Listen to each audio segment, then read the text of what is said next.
Malam amal ditutup dengan suasana santai penuh kemenangan, diiringi dentingan botol minuman yang saling dibenturkan usai konser Hell Train.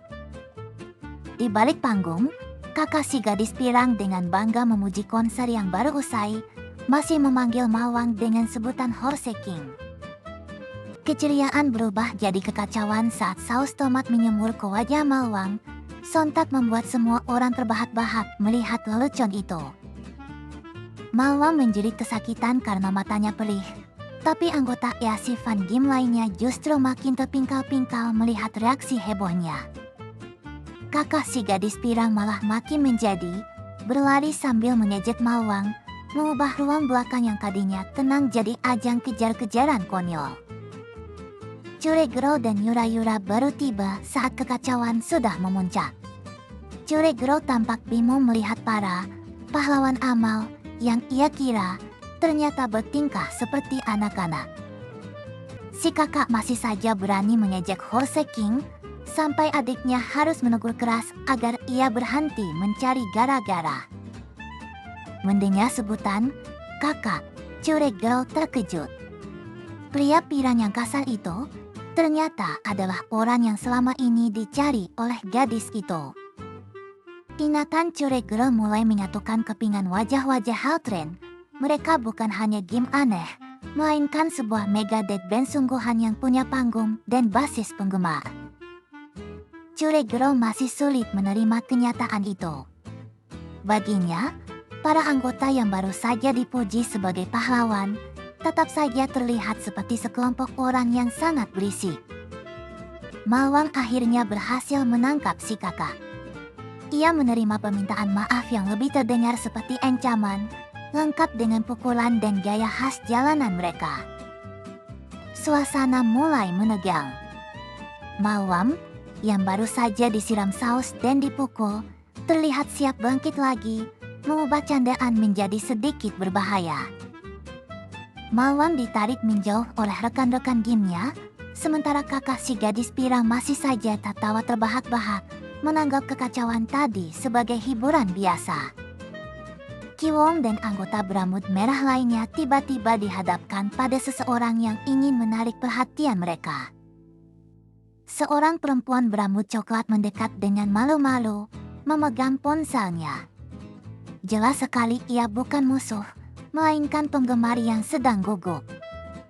Mawang langsung berbinar-binar saat menyadari ada seorang perempuan yang mengaku sebagai penggemar pertamanya, seolah semua rasa sakitnya lenyap seketika. Ia menerima nomor kontak itu dengan antusiasme berlebihan, membuat suasana di sekitarnya mendadak canggung. Tapi ternyata, penggemar itu malah meminta Mawang menyingkir. Tangan yang baru saja ia sambut dengan gembira, kini menepisnya keluar dari jalan. Ternyata perempuan itu mendekati Kiwong, bertanya apakah ia sudah punya pacar, karena ia melihatnya di lokasi konser tadi. Mawang tergeletak di lantai, berlinang air mata dan ingus, tertawa pahit karena harapannya pada penggemar perempuan itu hancur dalam sekejap. Kakak si gadis pirang memastikan dana konser sudah terkirim dengan aman, sementara Curegro dan Yura-Yura memperhatikan perubahan suasana di belakangnya. Curegro berkomentar bahwa mereka memang lucu, tapi juga berhati hangat. Yura-Yura pun mengakui betapa besar pengaruh Mawang dan pemain bass itu. Dari lirik lagu mereka tentang beratnya latihan, terlihat jelas bahwa Horse King dan pemain bass itu punya gaya yang konyol tapi sangat menular.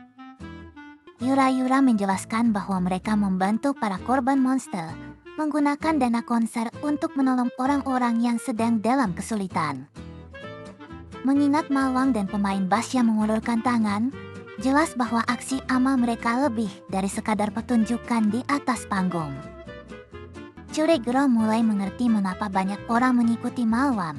Ia membawa energi positif yang mampu menggerakkan lingkungan di sekitarnya. Di wajah Curegro, kesimpulan itu berubah menjadi pertanyaan pribadi. Mungkinkah ia sendiri merasa lebih ringan saat berada di dekat Mawang? Curegro kemudian bertanya tentang hubungan Yura-Yura dengan Mawang, dan reaksi Yura-Yura seketika membuat suasana jadi canggung. Yura-Yura terlihat bingung dan malu saat kata bersama memicu bayangan berlebihan di benaknya, membuka kembali kenangan masa lalunya bersama Mawang. Dalam ingatan Yura-Yura, semuanya bermula saat ia masih sangat berbeda, terengah-engah sendirian di tempat latihan. Ia ambruk di atas alat olahraga, tubuhnya dipaksa melampaui batas, napasnya hampir terputus. Yura-Yura muda sampai terlempar dari alat, menunjukkan betapa kerasnya ia memaksakan diri demi sebuah perubahan. Orang-orang di game hanya melihatnya terjatuh dari kejauhan, dan rasa malu membuat ruang latihan terasa semakin dingin. Ia kembali mencengkeram alat olahraga dengan panik, seolah berhenti sebentar saja berarti ia telah gagal melawan tubuhnya sendiri. Mawang muda akhirnya menghentikannya, memberitahu bahwa ia sudah berolahraga selama 3 jam, namun Yura-Yura hanya membalas dengan penolakan yang pahit. Mawang memperkenalkan diri sebagai pemilik Easy Fun Game dan meminta Yura-Yura untuk mempercayainya, meskipun penampilannya sendiri sama sekali tidak meyakinkan. Yura-Yura meledak marah, menyebutnya Jose Headet Bastard, karena baginya Mawang hanyalah orang asing yang akan menertawakan bentuk tubuhnya. Mawang tampak bingung dengan sebutan Jose itu, dan momen kecil itu justru menunjukkan betapa tidak siapnya ia menghadapi luka hati Yura-Yura. Yura-Yura menumpahkan semua ketakutannya.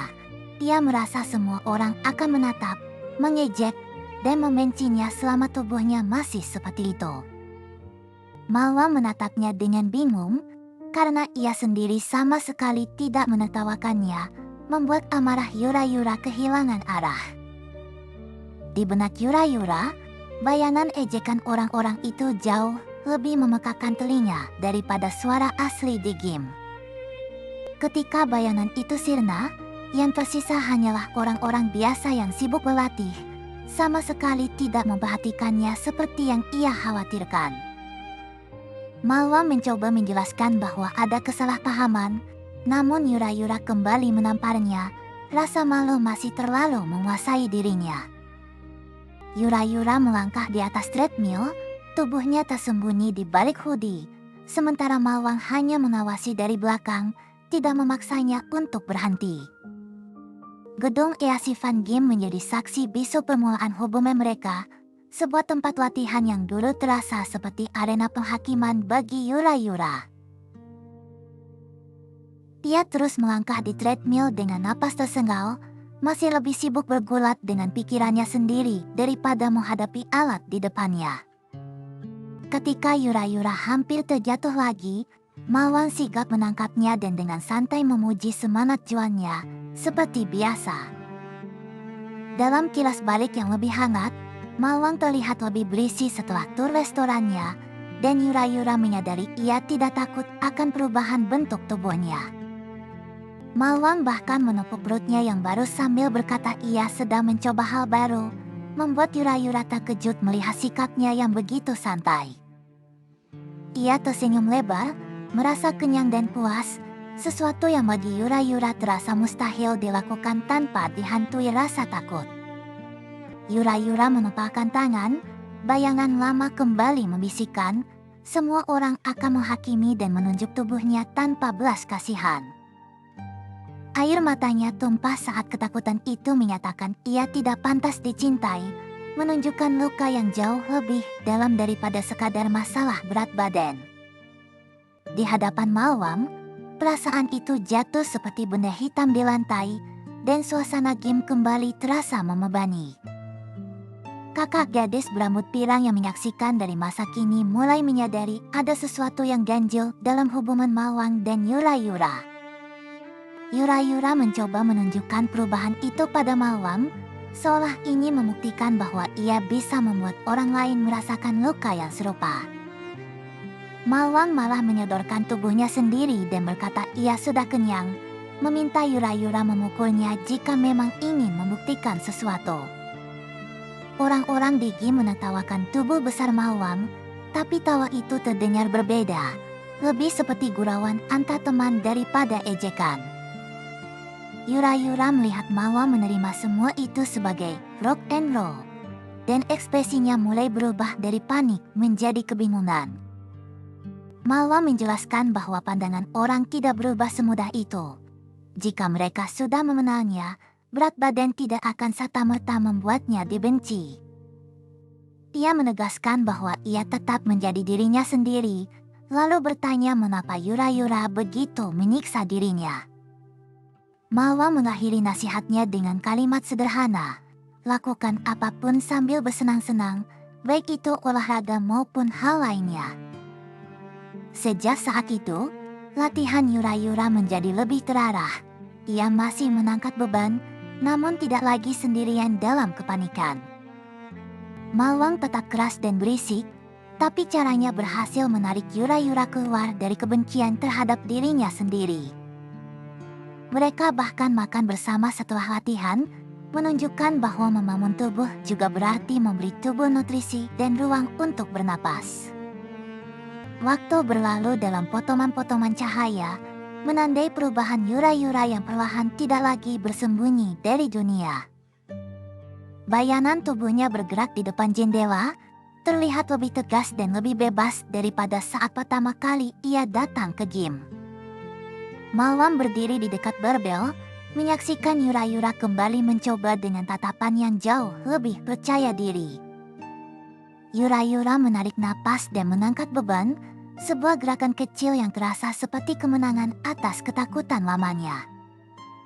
Sambil mengingat kata-kata panggung Hell Train, Yura-Yura merasa perjuangannya sendiri ikut terbawa ke neraka latihan Easi Fan Gym.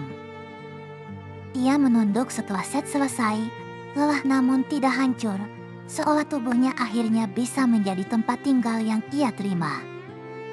Senyumnya muncul dengan canggung, lalu perlahan menghangat, pertanda ia mulai berdamai dengan dirinya sendiri. Yura-Yura masa kini menutup cerita dengan malu-malu, mengatakan semua itu bukan hal besar, padahal wajahnya jelas masih memancarkan rasa terima kasih. Percakapan itu terputus oleh getaran hebat, dan Yura-Yura langsung bertanya mengapa orang-orang yang seharusnya dievakuasi belum juga kembali. Gedung berguncang dahsyat, Churegero dan yang lain menduga itu gempa bumi atau wabah monster baru. Orang-orang di luar juga panik saat bumi bergetar, menandakan bahwa gangguan itu bukan hanya masalah di dalam game. Malwam, Kiwom, Churegero, Yura-Yura, Stronger, dan anggota lainnya berlari keluar untuk mencari sumber ledakan. Di hadapan mereka, sebuah kubus raksasa bercahaya turun di tengah kota, begitu besar hingga menutupi pandangan Churegero. Kubus itu melayang di atas gedung-gedung seperti mesin asing, membuat semua orang hanya bisa bertanya-tanya benda apa itu sebenarnya. Kiwom menerima notifikasi dari Association yang memerintahkan evakuasi segera, pertanda bahwa ancaman itu sudah mencapai tingkat darurat. Churegero meminta arahan pada Malwam, karena bahkan ia yang seorang arang tidak tahu harus berbuat apa di hadapan benda sebesar itu. Malwang tak mau percaya kalau mereka cuma bisa kabur, tapi respon spontannya justru bikin Churegero makin panik. Ketika kubus mulai menyala, Malwang akhirnya memutuskan untuk mengikuti perintah evakuasi, sebab ancaman yang datang terasa terlalu tak masuk akal. Churegero dan Yura-Yura memandang cahaya kubus, menyadari ada sesuatu yang akan muncul atau turun dari objek tersebut. Sesosok bentuk jatuh dari kubus, dan sebuah suara misterius menggambarkannya sebagai pemandangan yang menarik serta hasil evolusi yang belum pernah disaksikan sebelumnya. Makhluk kecil yang aneh itu memperkenalkan diri sebagai level monster Commander 5 dengan kemampuan tak dikenal, lalu bertanya apakah sudah waktunya untuk segera memanen. Dari kejauhan, Commander 5 berdiri sendirian di tengah jalan, sementara sekelompok manusia memandanginya seolah sedang melihat badut jatuh dari langit. Mawang tertawa terpingkal-pingkal melihat penampilan Commander 5 yang sama sekali tidak menakutkan, bahkan Curigro pun cuma bisa melongo. Kubus raksasa itu langsung menegur Commander 5, menyatakan bahwa ia salah dalam menilai makhluk yang ada di hadapannya. Suara dari kubus itu menjelaskan bahwa organisme yang disebut manusia bukanlah benih yang mereka tanam, melainkan makhluk yang sepenuhnya berbeda. Penjelasan kosmik tersebut menyebutkan bahwa hanya 10% prajurit yang berhasil mencapai buah, bahkan sisanya justru dibasmi oleh manusia. Kesimpulannya sangat tegas. Proyek, farming, mereka telah gagal, dan kata-kata itu membuat Commander 5 diliputi amarah. Commander 5 mengulang kata, parasit, dan musnahkan. Lalu berteriak akan menghancurkan manusia yang dianggapnya sebagai serangga pengganggu. Mawang tak tahan lagi mendengar Commander 5 terus bicara, lalu melangkah maju meski Curigro memanggilnya dengan panik. Pemain bass dan stronger memperingatkan bahwa makhluk itu berasal dari kapal luar angkasa dan tampak berbahaya, tapi Mawang tetap saja mendekat. Mawang berhenti tepat di hadapan Commander 5, seolah masih ingin memastikan apakah ini benar-benar ancaman atau cuma anak kecil yang aneh. Wajah Mawang berubah menyeramkan saat ia bertanya apakah Commander 5 merasa takut, membuat monster itu untuk pertama kalinya terlihat begitu kecil. Mawang mengunci jari-jarinya dan menyatakan bahwa mengajar anak-anak adalah keahliannya, sementara orang-orang lain diminta untuk mundur. Commander 5 marah karena merasa dilecehkan, lalu mulai mengumpulkan energi biru di tangan kecilnya. Mawang malah menyalahkannya karena memarkir pesawat luar angkasa sembarangan, mengubah ancaman kosmik menjadi pelanggaran etika di jalanan. Commander 5 menoleh kembali ke kubus raksasa, jelas terguncang oleh perlakuan Mawang yang menganggapnya seperti anak nakal. Pertarungan dimulai saat Mawang melompat dan menendang, membuat Commander 5 terpental jauh akibat serangan fisik murni. Tubuh Commander 5 menabrak gedung dengan ledakan es dan cahaya, membuktikan bahwa ukurannya yang kecil tidak berarti ia kebal dari hantaman. Mawang menyeringai dan bertanya siapa yang akan dimusnahkan, mengubah ancaman parasit itu menjadi sebuah tantangan balik. Commander 5 mencoba menyerang lagi, tapi Mawang sudah membaca gerakannya dan memperingatkan bahwa ia tidak akan bisa dibodohi. Pemain bass ikut menyerang dengan jurus Mega Death Cross Dumbbell Tackle, menghantam Commander 5 dari sisi lain sambil membawa semangat konser ke medan tempur. Serangan itu melemparkan Commander 5 ke udara, dan Mawang sempat mengaku percaya pada rekan bandnya. Pemain drum menyusul dengan Mega Death Double Swing, membuat serangan band itu terasa seperti combo panggung yang menjadi kenyataan. Pemain bass menyerahkan giliran terakhir kepada Mawang, yakin bahwa bronya akan mengakhiri pertarungan. Mawang melompat maju sambil diteriaki, "Dia milikku," bersiap melancarkan pukulan khas yang dinamakan Horse King Punch. Pukulan Mawang menghantam Commander 5 dan melemparkannya tepat ke arah kubus bercahaya. Namun, sebelum semuanya usai, seorang anggota Megadeth melihat sesuatu di depan dan berteriak agar mereka semua berhenti. Debu yang menyelimuti area itu tersingkap, memperlihatkan deretan orang yang membatu di jalan, mengubah kemenangan sesaat itu menjadi kengerian. Mawang melihat warga dan para penampil berubah menjadi patung, sebuah pertanda bahwa serangan Commander 5 meninggalkan efek yang jauh lebih berbahaya daripada sekadar benturan fisik. Kaki Mawang sendiri sebagian ikut membatu, dan ia panik saat betis $1 million yang ia banggakan berubah menjadi batu. Ia memanggil Dev, tapi sosok yang terulur di depannya sudah membatu, membuat Mawang menyadari bahwa rekan-rekannya juga ikut terkena dampaknya. Bayangan orang-orang yang membatu, senjata panggung, dan tubuh yang runtuh menunjukkan bahwa efek itu telah menyebar ke seluruh area pertempuran. Pemain bass, Strongnya, dan yang lainnya berteriak histeris melihat dampak serangan itu, sementara kepanikan mulai menyelimuti medan. Kiwom, Yura-Yura, dan Churegel terpaku ngeri karena situasi berubah drastis dari duel komedi menjadi ancaman massal. Komander 5 membuka mulutnya dan mengumpulkan energi biru, bersiap meluncurkan serangan yang jauh lebih langsung. Churegel menjerit sambil melihat sinar itu melesat melewati tubuh-tubuh yang membatu, sementara Mawang masih berada di jalur bahaya. Panel terakhir menampilkan wajah Mawang yang memekuk ketakutan, pertanda bahwa ancaman Komandan 5 baru saja akan dimulai. Bab ini diawali dengan kenangan indah Dev bersama adiknya dan Mawang, sebelum akhirnya realitas pahit tentang tubuhnya yang membatu menghantam kembali. Wajah Dev kini telah membatu, mengabadikan ekspresi terkejutnya di antara puing-puing kota. Adiknya berteriak memanggil, "Kakak," melihat orang yang selama ini dicarinya kini tergeletak membatu. Anggota Megadeth berteriak memanggil pemimpin mereka, sementara kepanikan meluas setelah Komander 5 kembali memakan korban. Komander 5 membuka mulutnya yang dipenuhi energi biru, lalu meluapkan amarahnya kepada manusia yang dianggapnya serangga. Akan tetapi, saat bola cahaya masih tersimpan di mulutnya, Komander 5 mendadak terdiam, merasakan kejanggalan. Sinar biru itu hancur di hadapan sosok yang muncul dari bawah, membuat Churegel terkejut dan memanggil nama Horse King. Mawang melesat ke atas diiringi ledakan cahaya, seolah tubuhnya enggan menyerah meski sudah terluka dan sebagian membatu.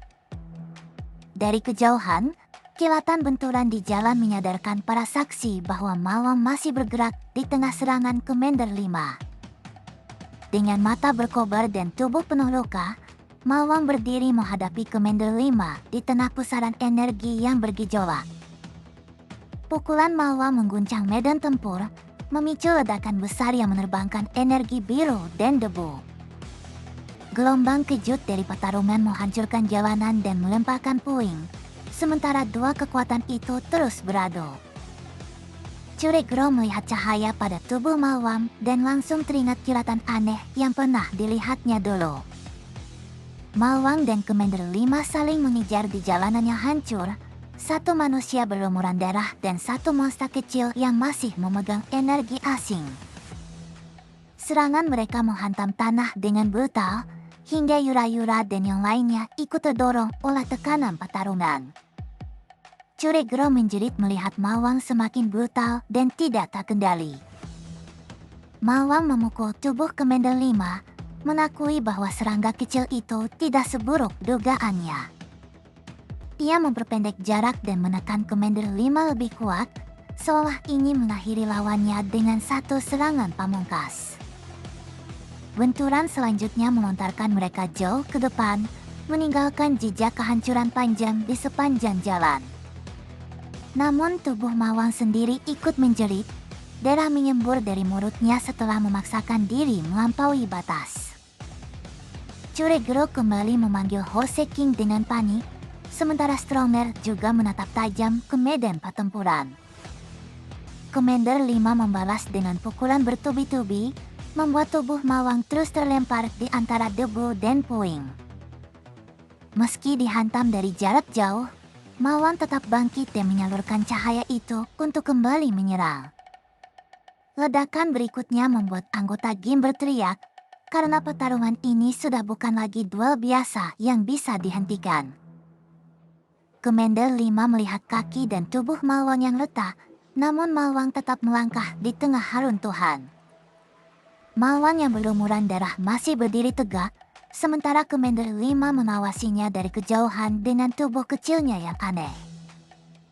Dengan mata berkobar, Mawang kembali melesat ke arah Komander 5, menolak tumbang meski tubuhnya hampir hancur. Komander 5 justru tertawa dan mengisi bola energi baru, menanggap kegigihan Mawang sebagai tontonan yang menarik. Saat Mawang menyerang tanpa kendali, Churegel memohon agar Horse King berhenti sebelum cahaya itu menghancurkan dirinya. Energi merah meledak dari tubuh Malwang, jauh lebih brutal dari aura yang pernah terlihat sebelumnya. Commander 5 tersentak saat ledakan merah itu memecah arah pertarungan dan mengubah ritme medan. Yura-Yura akhirnya muncul dengan form implementation merah, dan Curegro langsung memanggil namanya dengan harapan baru. Yura-Yura memperingatkan bahwa Malwang sedang tidak sadar, lalu menyuruh yang lain untuk pergi karena ia masih eserang dan akan menahan situasi semampunya. Kubus raksasa di atas kota kembali menyala, membuat Commander 5 menoleh seolah menerima perintah selanjutnya. Cahaya biru dari kubus turun seperti jaring, memenuhi area Yura-Yura dengan suasana dingin dan asing. Commander 5 menganggap mereka beruntung, lalu mengatakan akan mengakhiri semua ini karena masih banyak tempat lain yang harus dikunjunginya. Di bawah perintah, singkirkan mereka semua. Kubus itu menurunkan pasukan monster hitam yang langsung memadati jalanan kota. Kubus itu terus berdenyut di langit, menjadi sumber ancaman baru yang jauh lebih besar dari sekadar satu monster kecil.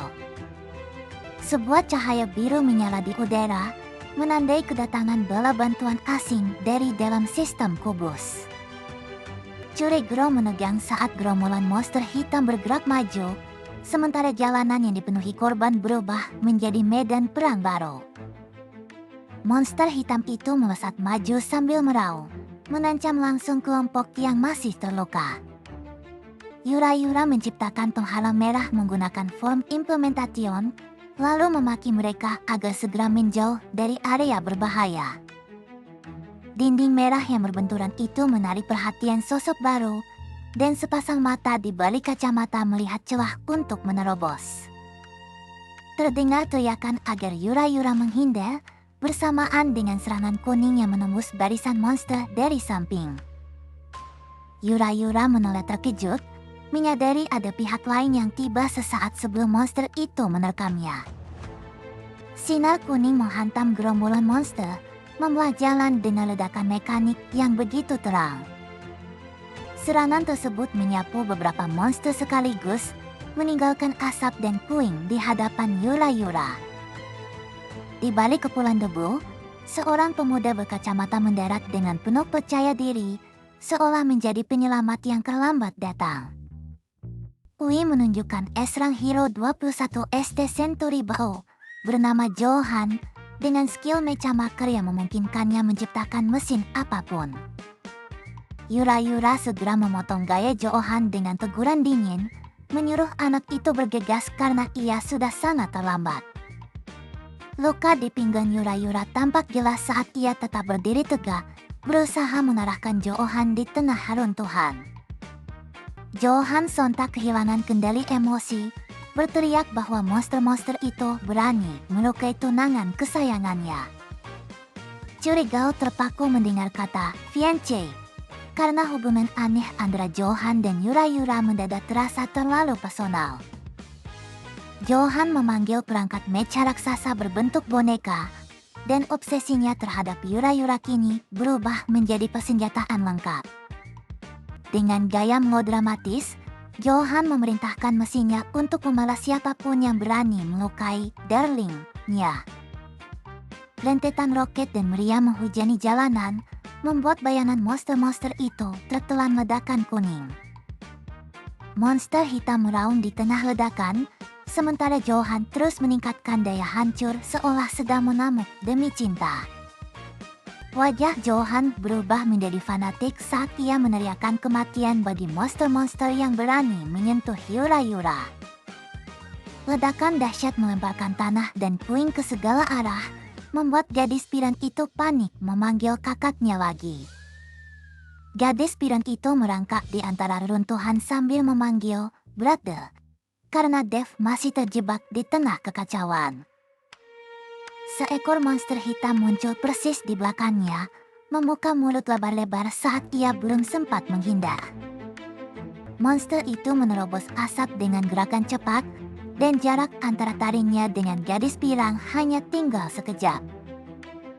Seorang pria berkacamata tiba-tiba muncul dan menghantam monster itu dengan pukulan keras hingga menumpahkan darah. Ia terus bergerak dengan sangat cepat, mematahkan beberapa monster sekaligus tanpa menunjukkan aura atau mesin apapun. Churegoro mengenali sosok itu dan terperanjat, karena pria yang baru muncul itu adalah orang yang selama ini hanya tampak seperti staf biasa. Kilasan masa lalu menunjukkan bahwa pria berkacamata itu selalu berada di balik aktivitas Easivan Game, diam-diam mengurus para anggota dari balik layar. Hui akhirnya mengungkap identitasnya sebagai Civilian Manager Lee, manajer Easivan Game dan seorang non-ability user. Manajer Lee menyerahkan gadis pirang dan sosok yang mematuk itu kepada Yura-Yura, lalu menyuruh mereka mundur karena tempat itu masih sangat berbahaya. Dengan wajah tenang meski terluka dan berdarah, Manajer Lee meminta mereka agar tidak mengkhawatirkannya dan fokus menyelesaikan monster-monster itu lebih dulu. Yura-Yura melihat tekad Manajer Lee, lalu ia bersama para petarung lain kembali bergerak untuk membersihkan area. Megadeth berlari sambil berteriak, "Run to hell!" membawa dendam atas leader mereka yang terkena efek Commander 5. Pertempuran terus berlanjut dengan sengit, anggota Game, Megadeth, dan para hero menerjang gerombolan monster dalam satu gelombang besar. Yura-Yura mengamuk sambil memukuli monster, menolak disalahkan atas kekacauan yang ditinggalkan oleh para pecundang itu. Churegoro tidak lagi hanya berdiam di belakang.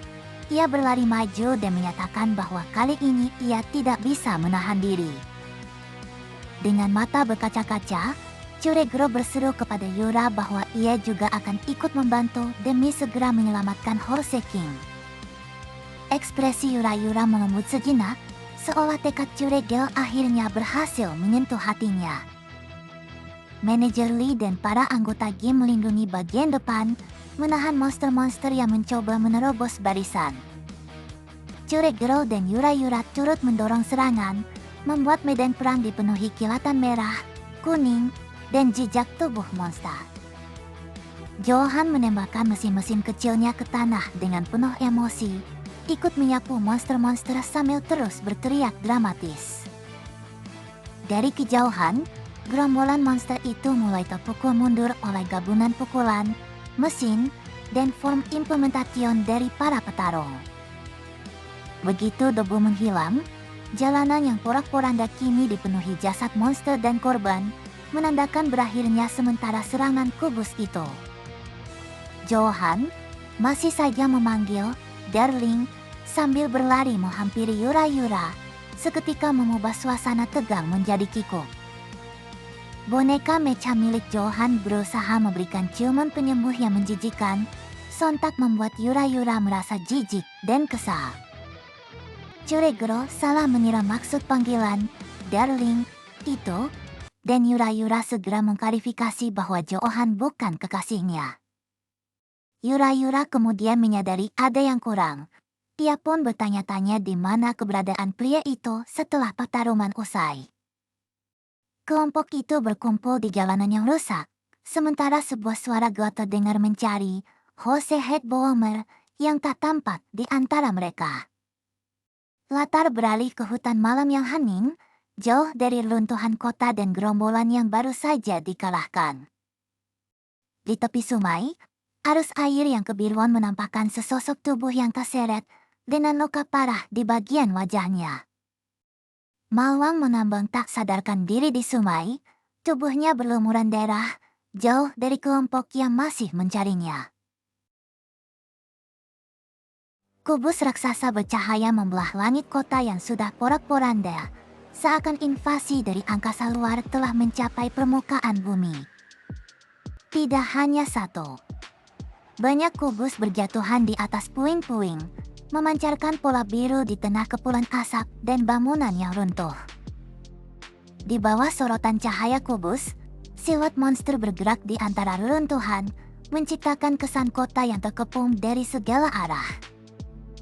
Churegoro menatap pemandangan itu dengan wajah memucat, Menyadari skala bencana ini jauh melampaui serangan apapun yang pernah ia hadapi sebelumnya. Di markas besar Asosiasi Pahlawan, laporan darurat mengindikasikan situasi genting saat kubus-kubus mulai menyala di berbagai penjuru. Ruang rapat para petinggi dipenuhi peta dan data.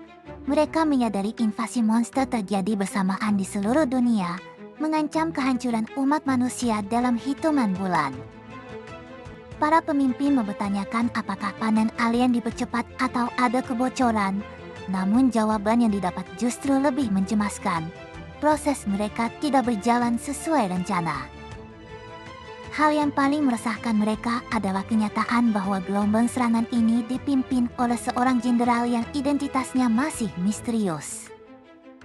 Prediksi mereka sangat sederhana namun mengerikan. Jika invasi ini terus berlanjut, bumi bisa musnah. Sistem asosiasi memindai berbagai profil dan kode pahlawan, seolah semua bantuan yang tersedia harus dipertimbangkan kembali dalam waktu singkat. Namun, beberapa data telah ditandai sebagai berbahaya, dan ketegangan di ruang rapat meningkat saat jalur komunikasi serta status di lapangan mulai tidak stabil. Di tengah krisis sebesar ini, bahkan berita sederhana seperti restoran-restoran tutup terasa seperti petanda bahwa dunia benar-benar telah kehilangan kenormalannya. Di tengah runtuhan kota, seekor burung putih terbang rendah melintasi puing-puing dan sosok-sosok gelap yang sedang berjaga. Burung itu melesat menembus area yang bercahaya, sementara kubus dan bangunan yang terselubung cahaya keemasan terlihat samar di kejauhan. Sosok-sosok berpakaian hitam itu menerima laporan singkat dari burung. Tidak ada pergerakan, semuanya aman. Mereka kemudian menerima instruksi untuk memindahkan target, dan di kejauhan, gedung bercahaya itu tetap berdiri tegak, seolah menjadi tempat persembunyian sementara. Lapisan emas mulai menyelimuti sebuah struktur, menandakan adanya pertahanan atau hologram yang sengaja dipasang agar lokasi tersebut sulit ditemukan. Dari ketinggian, gedung itu terlihat seperti kotak cahaya raksasa di tengah kota yang gelap, dengan sebuah alat pemantau kecil bertengger di puncaknya. Di dalam tempat perlindungan, Yura-Yura merasa geram karena kondisi kota sudah sangat parah, namun asosiasi belum memberikan respons yang memadai. Churegoro merasa satu-satunya yang bisa ia lakukan hanyalah menyembuhkan, tetapi Kiwo meyakinkannya bahwa semua orang masih bisa bertahan berkat dukungan penyembuhannya. Churegoro terus menyalurkan kekuatan penyembuhannya pada Stronger, namun kucing itu tetap lemah dan tak kunjung pulih, seolah luka yang dideritanya bukan luka biasa. Johan muncul dan langsung menyalahkan bajingan berkepala kuda itu, membuat Churegoro menyadari bahwa kondisi Stronger terhubung dengan Mawang. Johan menambahkan bahwa ia telah menyembunyikan para korban dengan aman, meskipun caranya membuat anggota EASI Fan Game lainnya masih ingin melayangkan protes. Yura-Yura meminta penjelasan, namun Johan malah bersikap genit karena berada di dekatnya. Johan menjelaskan bahwa makhluk yang bersama Mawang itu bukan hanya seekor kucing biasa, melainkan sesuatu yang dikenal sebagai kriptid. Dalam penjelasannya, Stronger dan Mawang digambarkan sebagai pemilik dan kriptid yang saling berbagi segalanya, termasuk emosi dan rasa sakit. Johan menekankan bahwa hubungan semacam itu membuat mereka hampir mustahil untuk dipisahkan begitu saja. Kemudian, seperti biasa, Johan memelukkan penjelasannya menjadi rayuan tentang dirinya dan Yura-Yura, yang seketika membuat suasana menjadi kembali konyol.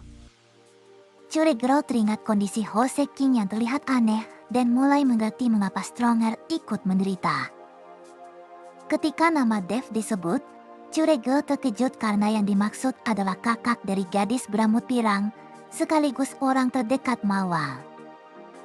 Kiwo menjelaskan dengan serius bahwa Dev bahkan bisa dianggap sebagai mentor bagi Hoseking. Kisah itu membawa mereka kembali ke masa lalu, saat kelopak bunga bertebaran di hadapan Mawang muda. Dengan gugup dan penuh harapan, mawar muda datang membawa seikat bunga untuk mengungkapkan perasaannya. Tangan perempuan yang disukainya mendekat ke arah buket, memberikan secercah harapan sesaat.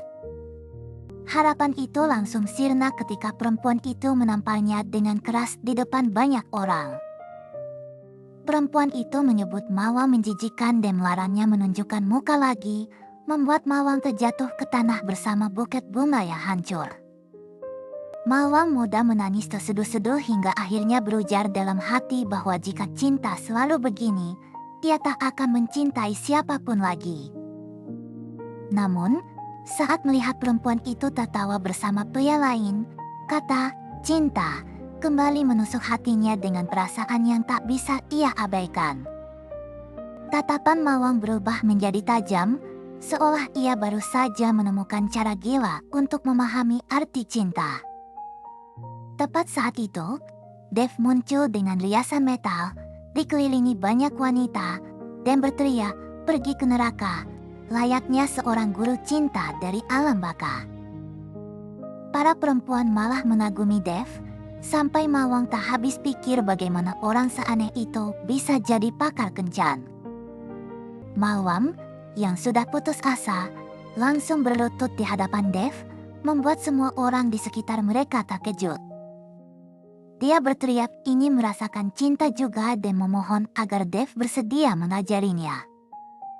Melihat Mawang sampai merangkak begitu, para perempuan ketakutan dan memilih pergi, tapi wajah Mawang masih menunjukkan tekad yang putus asa.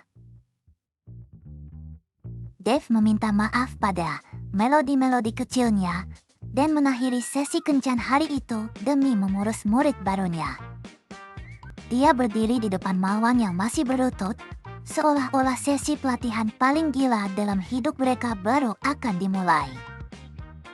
Dev menyuruh Mawang mengikutinya sebagai domba dan berjanji akan menjadikannya pria yang kaya. Langkah pertama Dev sangat khas Easi Van Gim. Cara paling ampuh menarik perhatian lawan jenis adalah memiliki otot indah yang kokoh seperti batu. Dengan senyum lebar, Dev menyatakan bahwa Mawang akan mengalami kelahiran kembali di tempat latihan tersebut. Di hari Valentine, Mawang bukannya mendapat romansa, melainkan latihan beban yang membuat seluruh tubuhnya gemetar. Pada Rose Day, alih-alih bunga, ia malah mendapatkan set latihan leg press yang membuat kakinya terasa terbakar. Saat Silver Day, latihannya makin tak masuk akal sampai Mawang berteriak, sementara Dev tertawa seperti pelatih dari neraka. Dev mengawasi setiap repetisi dengan senyum puas, memastikan Mawang tidak bisa kabur dari program cinta ototnya. Setelah tubuh Mawang mulai berbentuk, Dev akhirnya mengatakan bahwa Mawang sudah pantas untuk dilihat. Mawang berdiri dengan tubuh yang jauh lebih terlatih, dan Dev menyatakan bahwa persiapan dasar mereka sudah rampung. Dev kemudian menyerahkan sebuah setelan, menyebutnya sebagai sentuhan akhir untuk mengubah Mawang menjadi pria sejati. Dengan penuh keyakinan, Dev memerintahkan Mawang untuk pergi menyambut Love Day dan menyapa sang pujaan hati. Mawang berdiri di hadapan perempuan yang dulu menolaknya, kali ini dengan penampilan dan tubuh yang berbeda. Perempuan itu tersipu dan berpura-pura hanya lewat, menciptakan suasana yang seolah-olah akan berhasil. Mata perempuan itu membelalak saat sesuatu yang jauh lebih mencolok muncul dari belakang Mawang. Lampu dan efek hati meledak, menunjukkan bahwa rencana Dev tidak hanya berhenti pada setelan rapi saja. Dev muncul dengan kostum berbulu, buket bunga raksasa, dan aroma pria sejati yang malah terasa sangat berlebihan. Perempuan itu menatap datar, seolah-olah semua pesona yang susah payah dibangun Mawang hancur dalam sekejap. Mawang berteriak agar Dev berhenti, memohon supaya pria itu tidak merusak kesempatan terakhirnya. Di masa sekarang, Mawang mengapung tak sadarkan diri di air biru. Tubuhnya masih terluka sementara sebuah suara dari ingatannya seolah memanggilnya. Dalam ingatannya, Dev menjadi tak percaya karena rencana cintanya yang sempurna itu ternyata gagal total. Dev kebingungan karena teknik yang seharusnya berhasil 100% itu tidak mempan, sementara Mawang semakin terlihat putus asa. Dia bersikeras pasti ada yang salah, sebab teknik itu sudah diuji puluhan bahkan ratusan kali selama 10 tahun. Dev akhirnya bertanya-tanya dengan serius, sebenarnya di mana letak masalahnya? Jawabannya seolah muncul begitu saja dari gambaran absurd Mawang yang terbalut aroma dan kostum Dev yang sangat ekstrim itu. Mawang menunduk lalu mulai tertawa getir, bukan karena bahagia, melainkan karena semua ini sudah terlalu konyol. Dev bingung melihat tawa itu berubah menjadi ledakan histeris yang hampir tak bisa dihentikan. Mawang mencaci maki Dev habis-habisan karena rencana bodoh itu benar-benar membuatnya malu, sampai suara bahaya dari luar memutus ingatannya. Teriakan, "Orang brengsek," menggema di tengah perubahan adegan, mencampur amarah masa lalu dengan kekacauan yang terjadi saat ini. Di luar sana, air raksasa dan makhluk gelap menerjang, membuat warga berteriak panik agar semua orang segera melarikan diri. Di tempat perlindungan, Kiwon membayangkan betapa terpukulnya Hose King setelah kehilangan Dev dan semua kenangan rumit itu. Yura-yura memotong lamunan mereka. Yang terpenting sekarang Hose King tidak ada di sini, jadi mereka harus segera menemukannya. Johan menolak karena bahkan drone miliknya tidak berhasil menemukan Hose King di sekitar gedung, sementara situasi di luar semakin kacau. Yura-yura tetap bersikeras ingin pergi sendiri, menyuruh yang lain tetap tinggal dan membiarkannya mencari Mawang dengan usahanya sendiri. Namun air mata Yura-yura menetes saat ia membayangkan kemungkinan Mawang benar-benar menghilang. Curegro menanyakan apakah ada solusi lain, namun Johan hanya bisa menjawab bahwa ia seorang jenius, bukan dewa. Saat keputusasaan menyelimuti ruangan, sebuah pintu terbuka perlahan, memancarkan cahaya ungu. Kiwon langsung menegam merasakan aura tak biasa dari sosok yang muncul dari balik pintu itu. Sebuah suara bernada teatrikal bertanya, apakah ada yang memesan secuil cinta? Hat King muncul dengan gaya yang menawan, berjanji akan membalut luka mereka dengan penuh kelemutan. Curegro langsung mengenalinya, tapi Hat King justru keheranan melihat ruangan ini dipenuhi nenek-nenek, dan hanya ada seorang anak laki-laki. Hat King menjelaskan bahwa ia mengikuti jejak aroma seorang pria yang haus akan cinta, dan ia yakin radar cintanya tidak mungkin salah. Johan menanyakan bagaimana Hat King bisa menembus gedung yang tersembunyi ini, dan jawabannya sungguh tak masuk akal. Ia melapisi seluruh bangunan dengan hologram. Dengan penuh kebanggaan, Hat King menegaskan bahwa tidak ada yang sanggup menghentikan kekuatan cinta. Radar berbentuk hati di tubuhnya mulai berdenyut, menandakan bahwa apa yang ia cari sudah sangat dekat. Sebuah loker logam di ruangan itu terlihat janggal, seakan ada sesuatu yang tersembunyi di baliknya. Kiwon melihat sebuah petunjuk aneh dari loker itu, dan wajahnya sontak menunjukkan ekspresi ngeri. Hat King pun mengungkap rahasia itu. Ternyata ada makhluk bermata ungu yang bersembunyi di sana sedari tadi. Dengan energi hati, ia menarik keluar monster dari gerombolan kubus dan menyebutnya pria yang haus cinta, meskipun makhluk itu jelas-jelas berbahaya. Curegro berteriak memanggil Hat King, namun ia menepis kepanikan itu dan menyatakan bahwa pembicaraan bisa ditunda. Semua orang menyaksikan Hat King menahan monster itu, menyadari bahwa serangan kubus ternyata sudah berhasil menyusup ke tempat perlindungan mereka. Curegro memahami inti petunjuk tersebut dan menunjuk ke arah Hat King dengan tekad yang baru. Hat King membawa Curegro pergi dengan sangat cepat, sambil menggerutu karena ia tidak suka kulit lembut seorang wanita menyentuhnya. Curegro meminta maaf. Namun ia juga memanfaatkan momen itu karena Hat King adalah satu-satunya yang mampu melacak jejak cinta Mawang saat ini. Di hadapan mereka, gerombolan monster lain menyerbu, membuat Curegro berteriak agar Hat King lebih berhati-hati.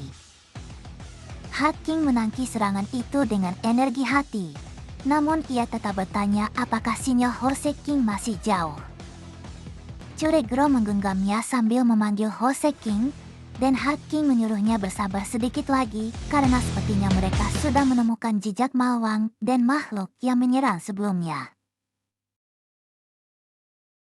Di tengah ruang merah yang terasa seperti neraka batin, sebuah suara mengejek Mawang, menanyakan apakah semua ini memberinya kesenangan. Mawang terperanjat membuka mata. Meskipun belum sepenuhnya sadar bahwa ini mimpi, atmosfer di sekelilingnya sudah terasa seperti jebakan yang sengaja menariknya masuk. Mawang terkejut mendapati dirinya berdiri di lautan darah. Sebuah suara sinis memejeknya, menuduh Mawang mulai sombong. Mawang membalas dengan geram. Ketika dituduh menakuti orang dan berlagak jagoan, wajahnya memerah karena marah, namun suara itu tak henti-hentinya menyebutnya lelucon. Sebuah serangan meledak. Darah merah menyembur di antara Mawang dan sosok putih itu, menegaskan bahwa mimpi ini bukanlah sekadar ingatan yang tenang. Pertarungan mereka terus berlanjut di tengah arus darah. Mawang terpental, namun tetap berusaha membalas, sementara sosok lawannya bergerak seolah hukumannya hidup. Sosok itu tertawa terbahak-bahak melihatnya. Ia menyebut Mawang penipu sombong, mengubah setiap hinaan menjadi pisau yang menusuk batin Mawang. Mawang menghantamnya sambil melontarkan umpatan. Sesaat, dia memilih satu-satunya cara yang ia tahu, memukul mundur suara yang merendahkannya. Namun, lawannya hanya memerus santai, seolah pukulan itu tak berarti apa-apa. Ia meminta maaf dengan nada mengejek, lalu mengatakan bahwa Mawanglah yang seharusnya tidak memejutkannya. Mata Mawang menangkap sesuatu yang sontak menghentikan alur pikirannya. Ruang merah itu perlahan berubah menjadi kenangan yang lebih lama. Di bawah bola merah, beberapa pelajar menindas seorang anak. Mereka menuntut anak itu untuk membereskan dirinya dan bertanya apakah mereka terlihat mudah diremehkan. Mawang memandangi adegan itu dari kejauhan. Ia mulai merasakan bahwa mimpi ini sedang menyeretnya kembali ke masa sekolahnya sendiri. Ingatan itu menjadi semakin jelas. Seorang pelajar bertubuh besar menekan kepala anak yang lebih lemah sambil menagih roti makan siang, dan anak itu hanya bisa memohon maaf. Roti itu digigit tepat di depan wajah korban. Si penindas menyebutnya pecundang dan mengejeknya karena tak mampu mengalahkan mereka dengan kekuatan. Anak yang ditindas itu menggigil, mata birunya dipenuhi ketakutan dan kemarahan. Bahkan protes kecilnya terdengar seperti bisikan yang langsung lenyap di telan tekanan mereka. Mawang dewasa semakin pucat. Di ujung ruang merah itu, ia melihat dirinya di masa lalu, anak lemah yang pernah menjadi target semua cemoohan. Wajah masa kini dan masa lalu bertabrakan dalam benaknya. Mawang menyadari bahwa anak kurus di sana adalah dirinya sendiri saat masih sekolah. Suara mimpi itu memberikan jawaban yang kejam. Benar, itulah dirinya, seorang pecundang yang pernah diinjak-injak. Mawang menolak mendengarkan lebih jauh. Ia berteriak pada sosok yang terus bicara, menuntut untuk tahu siapa sebenarnya yang sedang mempermainkan pikirannya. Kemudian ia mencoba menertawakan semuanya. Jika ini hanya mimpi, ia berpikir cukup dengan memukul dirinya sendiri untuk terbangun. Ia benar-benar menampar pipinya sendiri.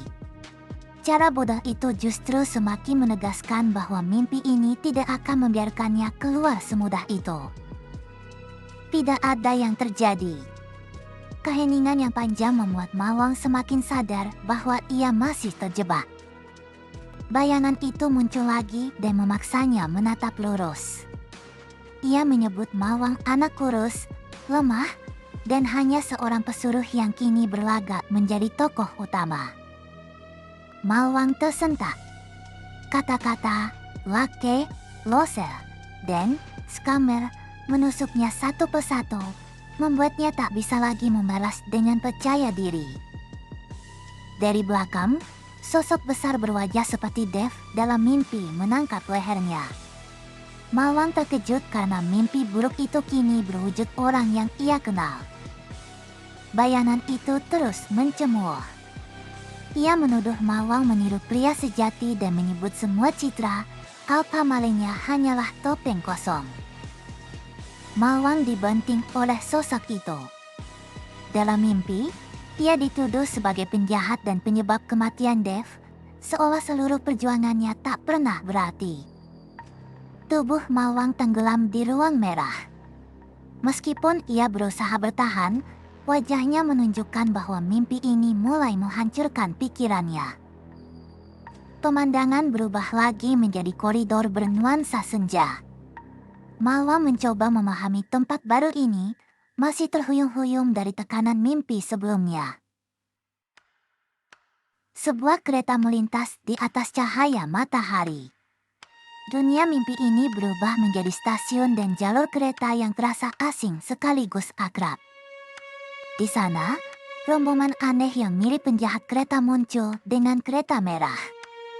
Mawang menyadari semua ini semakin tidak masuk akal dan mempertanyakan kehadiran mereka. Yura-yura terlihat tergantung terbalik seperti kelelawar. Mawang mengira ia mengganggu ketertiban umum, tetapi sosok ini pun hanyalah bagian dari mimpi yang mencampur adukan orang-orang penting baginya. Suara-suara itu mulai memakai wajah teman-temannya. Figur Yura-yura mencaci Mawang sebagai penjahat tak berdaya, sementara Mawang kebingungan kapan ia mulai mengatur semua orang. Hakim versi mimpi tiba-tiba muncul dan berteriak bahwa ia telah ditipu. Tuduhan yang biasanya konyol kini berubah menjadi penghakiman yang mencekik.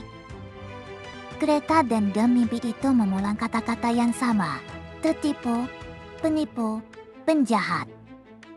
Mawang semakin sulit membedakan siapa yang benar-benar bicara dan siapa yang hanya pantulan rasa bersalahnya. Sebuah halaman seperti naskah muncul. Narasinya menuduh pengorbanan Dev sia-sia dan menggambarkan Hose King lebih mirip penjahat daripada protagonis.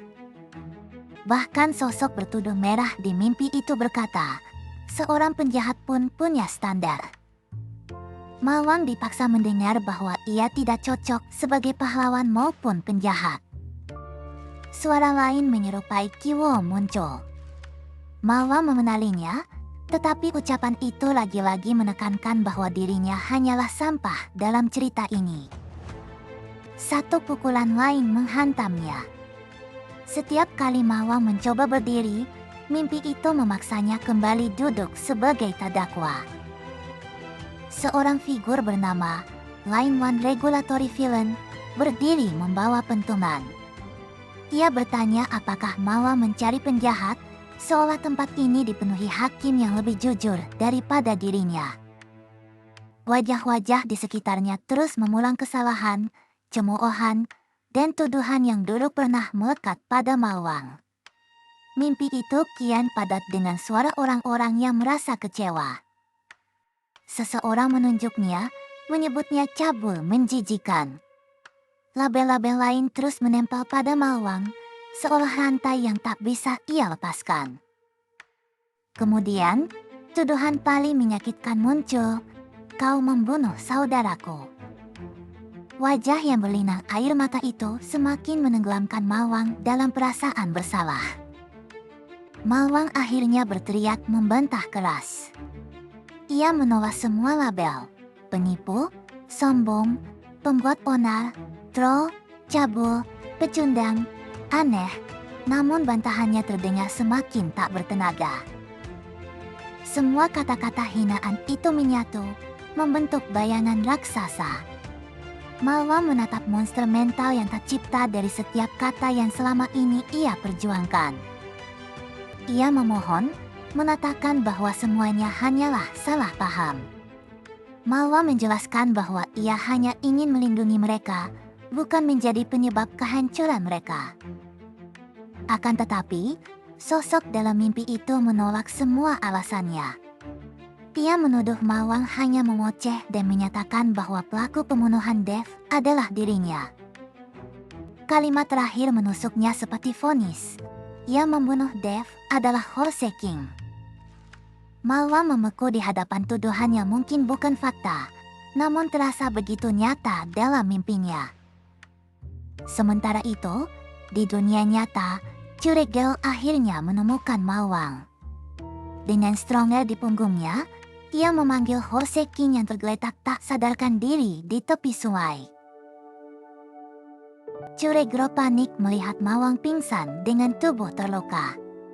Ia ingin segera memawanya ke rumah sakit, tetapi Heart King menahannya. Heart King berpendapat bahwa ini bukan pingsan biasa. Ia menyuruh Ji-hyun untuk tenang, sebab rumah sakit kemungkinan tidak akan bisa mengatasi kondisi Mawang. Menurut Heart King, Mawang seperti terlelap terlalu dalam. Ia menyebutnya sebagai intuisi wanita, lalu menegur Curigal agar tetap fokus. Heart King menunjuk bibir Mawang yang tampak lembab dan berkilau.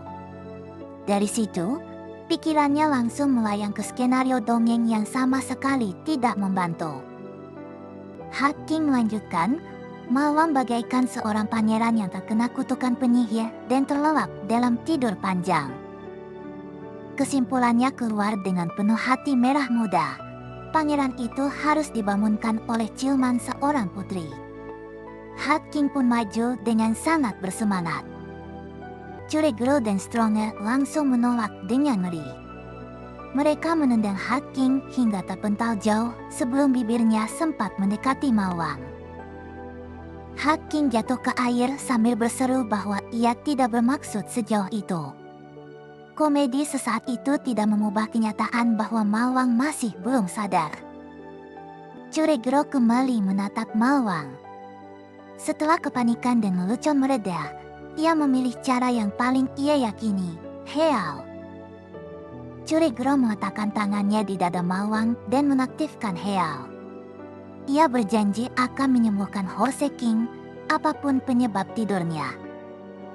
Namun, sebuah peringatan darurat tiba-tiba muncul. Sistem mendeteksi monster tak dikenal dengan klasifikasi arang atau lebih tinggi dalam radius 100 meter. Di Salto Johan, alarm yang sama membuat semua orang terkejut. Johan berteriak bahwa situasi ini benar-benar di luar dugaan. Yura-Yura merasakan bahaya lebih cepat dari yang lain. Ia meneriakkan peringatan agar semua orang segera bersiap. Sebuah ledakan dahsyat menghantam Salta. Lantai dan dinding hancur, membuktikan bahwa hologram Johan tidak lagi mampu menahan serangan musuh. Debu meredeh di atas puing-puing. Johan melihat Yura-Yura terkapar dan berteriak agar Yura segera sadar. Di atas mereka, gerombolan monster berdiri mengelilingi kelompok yang terjatuh. Johan dan yang lainnya masih belum memahami bagaimana Salter bisa ditembus secepat ini. Ki-won menyaksikan semuanya dengan wajah pucat pasi. Sedetik keterkejutan cukup untuk menyadarkannya bahwa kini mereka berada di garis depan tanpa Mawang. 3 gerombolan monster menerjang secara bersamaan. Cakar dan tubuh besar mereka menekan ruang sempit Salter bagaikan gelombang hitam. Benturan pertama langsung memecah formasi mereka. Serangan dan pertahanan saling beradu, namun kekuatan gerombolan monster itu jelas jauh di atas monster biasa. Meneer Lee maju sebagai tameng hidup. Meskipun bukan pengguna kemampuan, ia berdiri di depan gerombolan monster untuk melindungi Johan, Yura-Yura, dan yang lainnya. Serangan monster memoyak tubuh Meneer Lee. Darah menetes, dan bayangan musuh berikutnya sudah bergerak dari samping. Ki-won berteriak, "Tidak!" Ia tidak bisa membiarkan Menea Lee tumbang begitu saja setelah semua orang bersusah payah mempertahankan shelter. Tanpa menunggu perintah, Ki-won menerobos puing-puing. Tubuhnya yang penuh luka tetap bergerak menuju sumber bahaya. Ki-won menghantam monster yang mengancam Jo-han. Jo-han mengumpat karena mereka sudah terdeteksi terlalu cepat oleh gerombolan monster. Jo-han menyadari sesuatu yang lebih buruk. Monster-monster ini bukan monster biasa. Mereka bergerak lebih terkoordinasi dan jauh lebih berbahaya daripada gerombolan sebelumnya. Sebelum Jo-han selesai berpikir, serangan berikutnya menembus area mereka. Matanya melebar saat serangan datang dari celah yang sama sekali tidak ia duga. Monster lain menyapu masuk dengan kecepatan brutal. Sekutu yang tersisa terpaksa terpental dan bertahan di antara reruntuhan yang semakin sempit. Jo-han terjepit dan terluka. Perangkat birunya masih menyala, namun suaranya mulai terdengar putus asa saat ia menyaksikan situasi di sekelilingnya hancur. Seekor monster menayunkan serangan ke arah Yura-Yura yang masih lemah. Teriakan "Yura" menggema saat semua orang melihat serangan itu nyaris memenainya. Seseorang menerjang dan menahan pukulan besar itu. Sebuah dentuman merah menghantam lantai, memberikan sedikit waktu bagi Yura-Yura. Monster besar itu terkejut melihat sesuatu menghalangi serangannya. Asap dan percikan merah menutupi wajah lawan yang baru saja muncul. Ki-won rupanya melindungi Yura-Yura dengan badannya sendiri.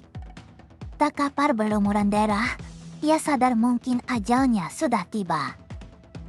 Dalam benaknya, Ki-won teringat impian sederhananya. Mati layaknya para penjahat teladan yang justru membuat sang protagonis bersinar. Walaupun terasa pahit, ia merasa hidupnya sudah cukup baik. Tepat sebelum serangan pamungkas mengakhiri segalanya, sebuah shell emas melesat di atas puing-puing. Harapan baru muncul dari luar bingkai. Seorang pahlawan bertopeng merah kuning tiba-tiba mendarat di antara reruntuhan. Nama dan pangkatnya memang belum diketahui, namun kedatangannya berhasil menghentikan keputusasaan di penampungan pada detik-detik terakhir. Ki-won yang sudah babak belur mengenali siapa yang baru saja mendarat di hadapannya. Sebuah UI resmi muncul, kode U18274, pahlawan peringkata, Red Mask, dengan kekuatan pahlawan yang meniru kemampuan karakter aksi fiksi. Red Mask berdiri begitu dekat hingga Ki-won terkejut. Alih-alih merasa aman, suasana justru terasa seperti sebuah panggung yang baru saja disiapkan. Ki-won menangkap Yura-Yura yang terluka dan berusaha menghindar dari serangan yang mendekat. Dalam kepanikan, Ki-won mendesak Red Mask untuk segera bertindak. Red Mask tetap bergeming dan menjawab, "Belum." Dia belum mengizinkan adegan heroiknya untuk dimulai. Ki-won terus menyeret Yura-Yura menjauh, masih bingung mengapa pahlawan itu menunda pertolongan. Ki-won terus berjuang di antara reruntuhan, tetapi ia kembali terkena hantaman dan terjatuh. Red Mask memerintahkan, "Kamera 1, siap," seolah-olah pertempuran di hadapan mereka adalah lokasi syuting. Kamera 1 berhasil menangkap sudut pandang yang dianggap sempurna, memperlihatkan Ki-won membawa Yura-Yura di tengah puing-puing dan bahaya. Kamera 2 mengambil gambar close-up Yura-Yura yang pingsan dan berlumuran darah. Para kru merasa puas karena bidikan itu sangat dramatis. Para kru bergerak di sekitar area, mengatur posisi kamera, drone, dan figur aksi, seolah-olah sedang merekam adegan pahlawan. Hitungan mundur dimulai. Red Mask dirapikan oleh kru, persis seperti bintang utama yang akan segera tampil. Seorang kru melaporkan bahwa mereka sudah siap, namun Red Mask kembali menunda adegan dengan satu kata, belum. Setiap gerakan diatur agar terlihat heroik. Red Mask tersenyum ke arah kamera sementara figur aksi lain menahan situasi di belakangnya. Wajah Ki Wong yang ketakutan dan berlumuran darah justru direkam dari jarak yang lebih dekat. Kru meminta ekspresi yang sedikit lebih putus asa. Ingatan Ki Wong kembali ke masa syuting. Setelah sutradara berteriak, "Cut!"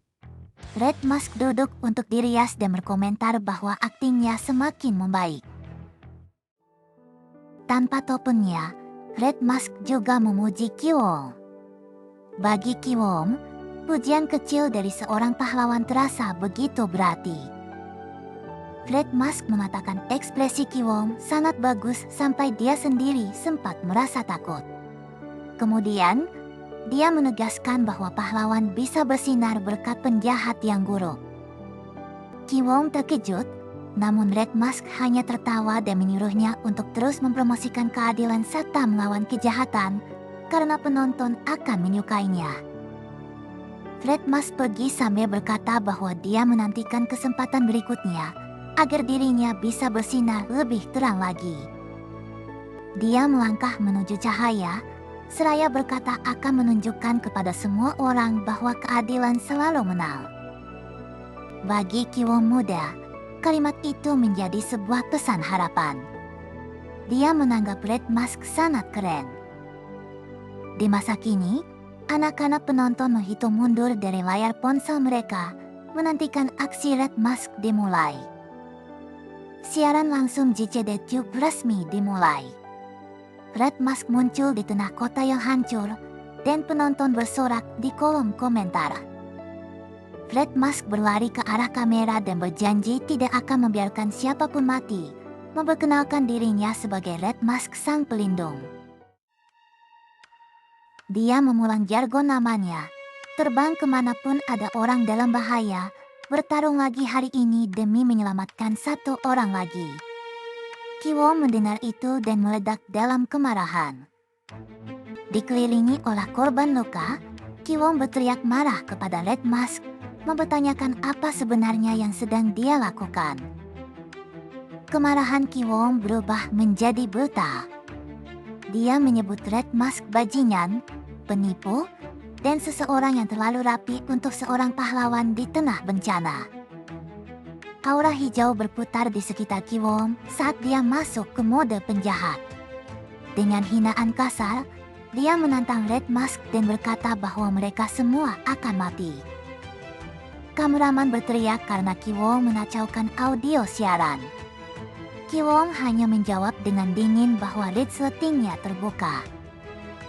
Kameraman terkejut dan langsung menunduk panik setelah Ki Wong menyebutkan resletingnya terbuka.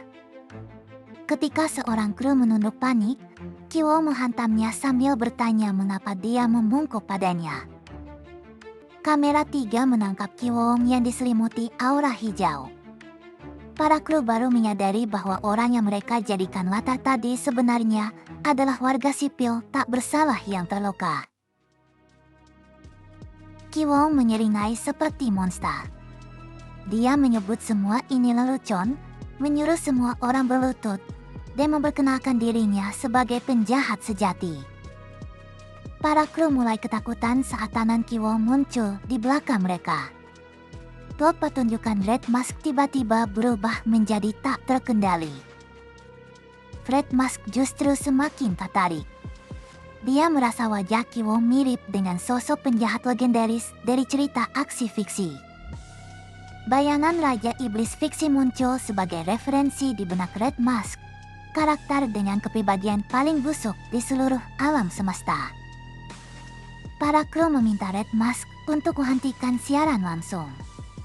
Red Mask menolak, pertunjukan harus terus berlanjut. Red Mask sangat antusias. Dia mengenali Ki Wong dan menganggap penjahat yang mengancam kru kamera ini jauh lebih dramatis daripada sekadar monster biasa. Dia menyeringai karena Ki Wong adalah seseorang yang bisa menerima pukulan dengan sangat baik. Bagi Red Mask, Ini akan menjadi konten yang sangat bagus. Red Mask menunjuk Ki-wom, memerintahkan si penjahat keji itu untuk berhenti. Ki-wom malah tertawa, membalas bahwa tentu saja dia adalah seorang villain. Jo-han, yang masih menahan luka, menatap dengan ngeri. Dalam hati, dia bertanya-tanya apakah Ki-wom sudah benar-benar kehilangan akal. Red Mask bersiap melancarkan serangan, berpose dengan aura cahaya yang menyelimutinya, seolah sedang memasuki puncak adegan dramatis. Ia meluncurkan Beam of PAC, sebuah serangan cahaya terang yang menyapu puing-puing, langsung menarah ke Ki-wom. Ki-wom berhasil menghindar lalu membalas serangan. Red Mask sudah mengantisipasi hal itu, sebab pertarungan ini memang ia rancang layaknya sebuah drama. Namun, Ki-wom tidak sepenuhnya mengikuti naskah. Ia malah menyandera seorang kameramen, membuat Red Mask menyadari adanya twist tak terduga yang luput dari perhitungannya. Red Mask tetap mempertahankan ekspresi heroiknya, lalu menyebut Ki-wom sebagai sosok yang benar-benar jahat. Ki-wom tertawa terbahak-bahak. Ia menerima julukan itu sepenuhnya, bahkan berteriak lantang bahwa dia memang seorang villain. Red Mask menghantam Ki-wom dengan pukulan telak, berteriak bahwa ia melemparkannya dengan kejam karena Ki-wom memang jahat. Para penonton berkacamata 3 dimensi yang menyaksikan siaran langsung justru menikmati drama tersebut, berkomentar bahwa Ki-wom jauh lebih jahat daripada mereka. Kru kembali mengarahkan kamera kedua ke Red Mask. Siaran langsung tetap berlanjut, meskipun kondisi medan pertempuran semakin kacau. Red Mask menerima isyarat "Oke" dari kru. Ia mengulang kembali pidato tentang keadilan, menyatakan tidak akan pernah memaafkan si villain itu. Red Mask kembali menerjang maju, sementara Ki-wom membalas ejekan itu dengan senyum villain yang semakin misterius. Pukulan Red Mask dan tubuh Ki-wom beradu keras di tengah-tengah runtuhan bangunan. Serangan demi serangan silih berganti dengan cepat. Red Mask menghantam dari berbagai arah, namun Ki-wom terus bangkit, seolah aktor villain yang menolak untuk mati. Jo-han menyadari pertarungan mereka terlihat seimbang, lalu memperingatkan yang lain agar tidak lengah. Jo-han menjelaskan bahwa Red Mask memang hanya terdengar seperti hero berang dalam dialognya, tetapi sebenarnya ia sedang berakting, menyembunyikan kekuatan aslinya demi menciptakan momen dramatis. Red Mask terbatuk, lalu memuji Ki-wom yang telah memberinya banyak angka untuk kontennya. Ia memutuskan untuk mengakhiri semuanya sekarang juga. Dengan gaya yang sangat teatrikal, Red Mask memanggil kekuatan alam dan menyatakan bahwa waktunya telah tiba. Ia mengumpulkan elemen api, air, angin, dan bumi, seraya memohon kekuatan. Kru bersorak gembira, karena itu adalah jurus pamungkas Red Mask. Elemen punch melesat turun, bagaikan badai 4 elemen yang membelah runtuhan di bawahnya. Serangan elemen itu menghantam Ki-wom dengan dahsyat, sampai lantai pecah dan tubuhnya terbenam di antara puing-puing. Jo-han menunduk lesu, diliputi keputusasaan. Ia mengira semuanya telah berakhir. Namun, sesuatu menghantam Red Mask balik. Tubuh sang hero terpental jauh oleh serangan mendadak, menghancurkan momentum klimaks pertunjukannya. Jo-han dan para kru kamera sama-sama terkejut melihat perubahan tak terduga itu. Di luar lokasi, anak-anak dan warga yang menonton melalui layar ikut menyaksikan Red Mask dihajar habis-habisan secara langsung di siaran live. Topeng Red Mask retak, dan wajahnya kini berlumuran darah. Untuk pertama kalinya, pertunjukan heroiknya terlihat benar-benar hancur. Ki-wom kembali menekan dengan hantaman dahsyat, memubur Red Mask dalam ledakan puing-puing. Dua figur action hero berwarna biru dan merah muncul, seolah bagian dari Hero Espor, Red Mask, berdiri di hadapan Kiwong yang masih terduduk terluka. Layar siaran langsung mendadak terganggu, lalu berganti menjadi logo siaran lain.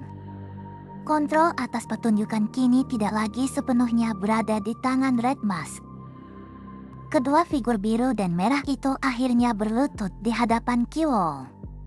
Mereka menyambutnya sebagai Raja Iblis dan memohon agar ia menerima kesetiaan mereka. Sebuah bayangan memori hitam putih muncul. Seorang anak kecil berkacamata dan sesosok besar mirip monster, seolah akar kekaguman Kiwong pada villain kembali bangkit. Di medan nyata, kedua figur itu masih menunduk di depan Kiwong, sementara ia duduk di tengah runtuhan, bagaikan raja panggung yang terluka. Kiwong menatap Red Mask dan para figur itu tanpa ekspresi. Panggilan, Demon Lord, terus menggema di sekitar tubuhnya. Dengan tawa hijau yang liar, Kiwong menerima panggung itu dan berteriak bahwa inilah saatnya dominasi dunia dimulai. Kedua figur action hero itu tertawa bersama, masih larut dalam naskah Raja Iblis yang semakin tidak terkendali. Kiwong dan para figur itu tertawa terbahak-bahak hingga medan pertempuran berubah wujud, menyerupai panggung villain raksasa. Tiba-tiba, energi merah yura-yura melesat turun dari atas, seperti palu raksasa yang menghantam panggung tersebut. Red Mask, Kiwong, dan kedua figur action hero itu terkapar di tanah. Sesosok bayangan merah berdiri tegak di hadapan mereka. Yura-yura muncul dengan form implementation berbentuk palu lipstik raksasa. Ia menyebut mereka semua bodoh dan mengakhiri pertunjukan itu. Show is over. Di alam bawah sadar yang memerah, bayangan raksasa SPTTPLF kembali membayani Mawang. Semua ejekan dan hinaan dari mimpi-mimpi sebelumnya kini menyatu, membentuk monster mental yang menuntut pengakuan identitasnya. Mawang berteriak, menegaskan bahwa ini semua hanya kesalahpahaman belaka. Ia bersikeras bahwa niatnya adalah melindungi semua orang, bukan malah mencelakai mereka. Namun, bayangan putih itu menampik semua pembelaan Mawang. Ia menyebut perkataan Mawang sebagai bualan semata, seolah niat baiknya sama sekali tidak berarti. Tuduhan dan serangan mental datang bertubi-tubi. Mawang dipaksa mendengarkan lagi bahwa ia sebenarnya sudah tahu siapa pembunuh Dev, sebelum akhirnya rasa takutnya meledak tak tertahankan. Mawang terlempar bersama sosok putih itu, menggerutu panik. Ia merasa sudah berkali-kali mengatakan bahwa dirinya tidak bersalah, namun mimpi buruk ini terus saja menghantuinya. Tiba-tiba, sebuah cahaya berbentuk salib muncul dari atas. Mawang menatapnya dengan bingung, seolah ada celah dari dunia luar yang menembus alam batinnya. Dari cahaya tersebut, sesosok berjubah putih dengan sayap turun, layaknya ikon suci. Seketika, suasana mimpi yang tadinya seperti neraka merah, berubah menjadi pendar keemasan. Mawang bahkan sempat mengira itu adalah Yesus.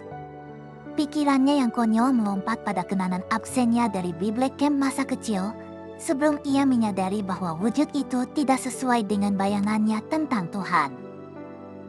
Wujud itu akhirnya terlihat jelas. Curegro muncul bagaikan malaikat, lengkap dengan salib heal dan sayap cahaya, menembus masuk ke alam bawah sadar Mawang. Mawang baru menyadari bahwa sosok itu adalah Ji-hyun. Kebingungannya seketika berubah menjadi kelegaan, karena orang yang memanggilnya dari luar akhirnya berhasil menghubunginya. Curegro menatapnya tajam dan bertanya, "Apa yang sedang kau lakukan, Hose King?" Nada suaranya bukan sekadar panggilan lembut, melainkan sebuah perintah agar Mawang segera kembali sadar. Mawang yang merasa lega langsung ingin mendekat dan memanggilnya malaikat. Namun, Curegro menjaga jarak, jelas menunjukkan bahwa ia tidak datang untuk adegan dramatis yang murahan. Sosok putih itu ikut marah, mengira Ji-hyun datang sebagai bala bantuan untuk Mawang. Alam bawah sadar itu masih memandang semua orang sebagai bagian dari pertarungan ego Mawang. Curegro justru balik menancamnya. Dengan mata merah menyala, dia memerintahkan sosok putih itu untuk diam dan menyingkir ke samping.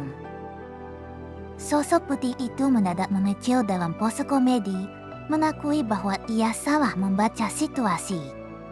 Ketegangan di alam bawah sadar itu sejenak mereda oleh kehadiran Ji-hyun. Di dunia nyata, Curegro terus menyalurkan Heal ke dada Mawang. Stronger berada di dekatnya, sementara tubuh Mawang masih dipenuhi luka dan belum menunjukkan tanda-tanda kesadaran. Curegro merasakan energi Horse King dari dalam tubuh Mawang. Namun, bersama energi itu, ia juga merasakan sesuatu yang dingin, rasa takut dan kegentaran yang bukan berasal dari luka fisik biasa. Heart King pun merasakan sesuatu yang asing. Ia tampak sangat tegang dan ketakutan melihat kondisi Mawang yang memprihatinkan. Curegro meminta Mawang untuk bertahan. Ia berjanji akan segera membantunya, meskipun ia sendiri belum sepenuhnya memahami apa yang sedang bergejolak di dalam tubuh Mawang. Tubuh Curegro tersentak hebat hingga ia batuk darah. Healnya masih terus mengalir, namun efek balik dari energi Mawang mulai menghantam dirinya. Di dada Mawang, pusaran merah dan putih berputar liar. Heal dari Curegro bertemu dengan energi Horse King, dan keduanya mulai saling tarik-menarik. Curegro menyadari ada energi gelap dan dinginnya bercampur dengan energi asli Horse King. Setiap gelombang terasa seperti sedang bertarung di dalam tubuh yang sama. Mawang menyerang di bawah tekanan itu. Curegro memanggilnya lagi, khawatir pertarungan di dalam tubuhnya bisa menghancurkannya sebelum ia sempat sadar. Di dalam alam bawah sadar, Curegro memarahi Mawang karena masih saja sibuk bicara padahal dunia luar sedang kacau balau. Dia menegaskan bahwa ia tahu segalanya dan tidak punya waktu untuk drama batin yang bertele-tele. Mawang mencoba menjelaskan bahwa ia sebenarnya tidak ingin berlama-lama, tetapi sosok putih itu terus menyeret masa lalu dan kompleksitas dirinya. Sosok itu menuduh semua kekacauan berasal dari sikap Mawang sendiri. Curegro kehilangan kesabaran dan berteriak agar mereka berdua diam. Ia tidak datang untuk menjadi penonton debat antara dua versi Mawang. Ia memerintahkan keduanya berhenti bicara seperti pria sok gentleman. Jika mereka memang pria game sejati, maka penyelesaiannya harus dilakukan dengan cara game. Mawang dan sosok putih sama-sama terdiam. Kata "Fake it out" terdengar sederhana, namun di tangan Curegro, itu berarti peraturan yang jauh lebih absurd. Curegro menyeringai dan menjelaskan maksudnya. Mereka akan bertarung layaknya tikus game. Untuk pertama kalinya, alam bawah sadar Mawang diarahkan ke bahasa yang benar-benar ia pahami. Arena berubah menjadi kompetisi bikli. Barbel, rak, dan panggung game muncul dari ruang batin yang tadinya dipenuhi darah. Curegro menjelaskan ronde pertama, Deadlift. Mereka harus mengangkat beban satu persatu dan menambahnya di setiap giliran. Aturannya semakin jelas. Kenaikan beban minimal 10 kg, hanya satu kesempatan, dan siapapun yang gagal akan langsung kalah. Curegro menanyakan apakah ada pertanyaan. Mawang dan lawan putihnya berkeringat dingin, menyadari bahwa gadis healer itu kini menjadi wasit yang jauh lebih menakutkan. Ia menutup penjelasan dengan senyum menyeramkan. Jika tidak ada, para lelaki game harus segera bertanding. Mawang langsung memulai dengan deadlift 450 kg. Keputusannya begitu brutal hingga lantai batin itu bergetar hebat. Sosok putih panik melihat angka tersebut. Dia menyebut Mawang gila karena memulai pertandingan dengan beban seberat itu. Sosok putih mencoba mengakhirinya dengan cepat, menyebut teknik tinju Horse King 2 kali lipat. Mawang gagal di ronde awal dan jatuh tersungkur. Curigoro, dalam perannya sebagai wasit, mengumumkan nama Horse King.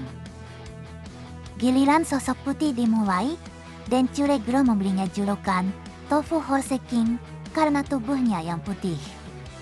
Mawang mengejek, mengatakan bahwa tiruan seperti itu tidak mungkin sanggup mengangkat beban asli.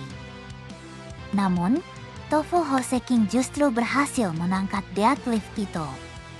Dengan demikian, tiruan putih itu berhasil unggul lebih dulu dari Mawang. Tofu Horse King tertawa, mengingatkan Mawang bahwa ini adalah dunia batinnya. Di sini, imajinasi bisa sama berbahayanya dengan kekuatan fisik. Mawang membalas ringainya, jangan terlalu percaya diri. Bagiku, ronde pertama itu cuma pemanasan. Ronde kedua dimulai, bench press. Mereka berdua berbaring di bawah barbel, dan Curigoro mengubah ruang batin itu menjadi arena adu kekuatan dede yang tak kalah gila. Mawang segera mengangkat beban 200 kg, lalu dengan mudah melipat gandakannya menjadi 400 kg. Beban terus bertambah, menjadi semakin tidak masuk akal, 450, lalu 500 kg. Air dan keringat memancar, namun kedua versi Horse King itu tetap bertahan. Angka itu melesat lagi, mencapai 550 dan 600 kg. Keduanya berteriak, seolah setiap rasa sakit harus dibuktikan melalui setiap repetisi. Di angka 700 kg, Mawang akhirnya unggul. Tofu Horse King terkejut, sementara Mawang mulai menyadari bahwa game memanglah wilayah kekuasaannya. Skor kini imbang. Tofu Horse King mengakui imajinasi Mawang memang gila, dan Curigoro tanpa basa-basi langsung membawa mereka ke duel selanjutnya. Curigoro mengingatkan bahwa tidak ada waktu untuk kalah karena nyawa orang-orang di luar masih terancam. Ronde berikutnya dimulai, squat. Mawang menyambut tantangan itu dengan mata berapi-api. Ia siap melangkah maju, meskipun belum tahu seberapa jauh ruang batin ini akan memutarbalikkan aturan game. Tofu Horse King menyatakan bahwa waktu bermain sudah habis. Ia menjatuhkan beban 1000 kg ke arena, mendorong kompetisi dari yang absurd menjadi mustahil. Tofu menantang Mawang untuk menandingi beban 1 ton itu. Mawang protes, menyebutnya curang, namun Tofu hanya mengejek bench press 700 kg-nya sebagai hal yang biasa saja. Beban itu menghantam arena seperti meteor kecil. Mawang menyaksikan reruntuhan yang terangkat, menyadari bahwa aturan di dunia batin ini bergerak sesuai ketakutannya sendiri. Tofu Horse King berhasil mengangkat beban 1 ton. Curigoro mengumumkan giliran Horse King, sementara Mawang terlihat berkeringat menahan tekanan. Tofu menatapnya dari dekat, bertanya apakah Mawang sudah menyerah. Senyumnya seolah menekan bagian terdalam Mawang yang ingin berhenti. Ia mengatakan bahwa mengakui kekalahan bukanlah hal buruk, lalu menusuk Mawang dengan pertanyaan tentang seberapa rendah dirinya sebagai manusia sampah. Tofu Horse King berteriak, menuduh Mawang hanya mencari kesempatan. Mawang, yang masih dalam posisi jongkok, mendengarkan hinaan itu. Mata Mawang melebar penuh tekad, seolah menolak kata mustahil. Ia lalu menghentakkan kakinya, menciptakan benturan keras di lantai. Benturan beruntun itu menghancurkan lantai. Untuk pertama kalinya, Tofu Horse King tampak benar-benar terkejut dengan apa yang dilakukan Mawang. Beban itu berubah menjadi skala kota. Gedung-gedung raksasa muncul sebagai 4000 ton yang bahkan Tofu anggap terlalu gila. Mawang tetap menekan tubuhnya di bawah beban yang mustahil itu. Setiap dentuman gedung membuat ruang batinnya seolah akan runtuh. Ia menatupkan gigi dan mendorong lagi. Ototnya bergetar, namun tekadnya mulai menembus suara-suara yang terus menyuruhnya menyerah. Tofu menyadari bahwa beban itu bukan lagi barbel, melainkan gedung-gedung. Di dunia batin Mawang, imajinasi justru menjadi senjata paling mematikan. Tofu menjerit bahwa Mawang tidak mungkin bisa melakukan ini. Ia kembali menyerang sisi lama Mawang, pelajaran bahwa ia tidak bisa melakukan apapun dan hanya berpura-pura hebat. Hinaan itu terus berdatangan. Mawang disebut keras kepala, bodoh, dan tidak punya apa-apa. Namun kali ini, setiap kata hanya membuatnya mencengkeram beban itu lebih kuat. Mawang berteriak balik. Di balik kata-kata kasarnya, ia sedang memaksa dirinya sendiri untuk tetap bertahan, tetap menahan, dan terus maju. Tofu Horse King mulai goyah secara emosional. Ia mengakui bahwa semuanya memang selalu seperti ini. Akan lebih mudah menyerah, apalagi setelah Dev, namun Mawang terus mengulang perjuangan yang sama. Mawang menjawab bahwa ia tahu semua ini melelahkan dan menyakitkan. Ia juga tahu perjuangannya mungkin terlihat bodoh di mata orang lain. Tapi ia tidak berhenti pada rasa sakit itu.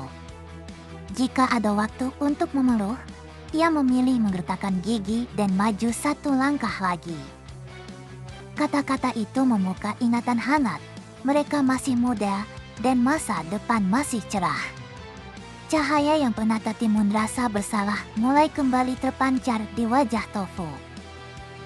Sosok muda dalam cahaya itu berdiri di depannya. Bagian dirinya yang selama ini berubah menjadi monster kini tampak seperti luka yang masih ingin bertahan hidup. Tofu menangis, melepaskan emosi yang selama ini terpendam. Air mata itu menandai sebuah perubahan, seolah hinaan yang dulu ia lontarkan kini berubah menjadi dorongan. Mawang berteriak kesakitan dan frustrasi, memaki dirinya sendiri atau mungkin musuh batinnya. Tofu Horse King berteriak, mendesak Mawang untuk segera bangkit dan mengangkat bongkahan beton itu. Mawang menyeringai, menantang Tofu Horse King yang terkejut dengan pertanyaan, "Apa kau senang kalah dari dirimu sendiri?" Curigro mendesak mereka untuk segera menyelesaikan pertarungan, lalu menahan dunia batin yang mulai runtuh dengan aura healnya.